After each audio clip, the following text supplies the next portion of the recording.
প্রিয় বন্ধুরা, আসসালামু আলাইকুম। আশা করছি আল্লাহর রহমতে সবাই অনেক ভালো আছেন।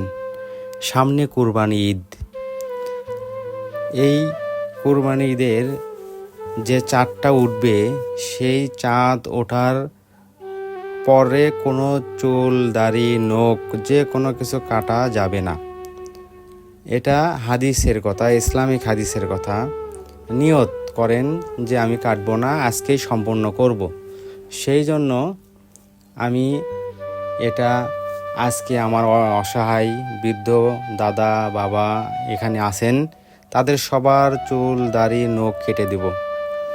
আর এখানে হাদিসে একটা ফলাফল, একটা সওয়াবের বিষয় আছে। সেটা হলো, যদি আমরা কোরবানি যারা দিব না, সবাই এই কাজটা করব। আমরা যদি সঠিক নিয়তে এই কাজটা করি, যারা কোরবানি দিব না তারা আজকেই কাজ সম্পূর্ণ করব। এই চাঁদ ওঠার পরে করব না, কোরবানি দেওয়ার পরে চুল দাড়ি আবার কাটতে পারবো। এই নিয়তে যদি আমরা করি, তাহলে যারা কোরবানি দিব না, পূর্ণাঙ্গ কোরবানি দেওয়ার সওয়াব এখানে আমরা পাবো ইনশাআল্লাহ।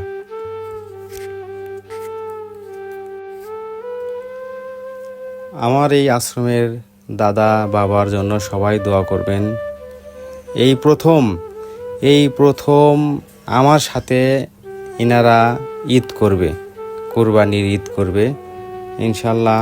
আমি যেভাবে হোক কষ্টসাধ্য করে একটা কোরবানি কিনবো এবং এনাদের সাথে করেই সকালবেলা সেমাই থেকে শুরু করে 3 বেলা খাবারই তো এনাদের সাথেই হয়।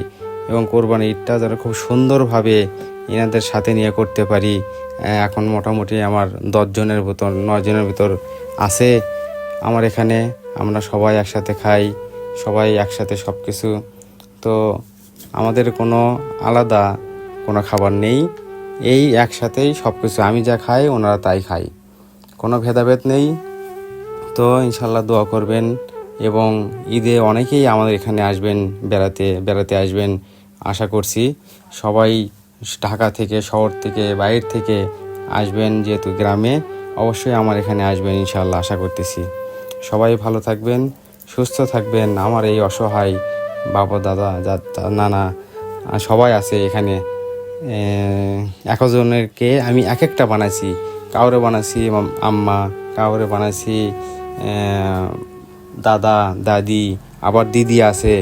সবাই আমি এখানে নিজের পরিবারের মতন আমি তৈরি করছি ইনশাল্লাহ।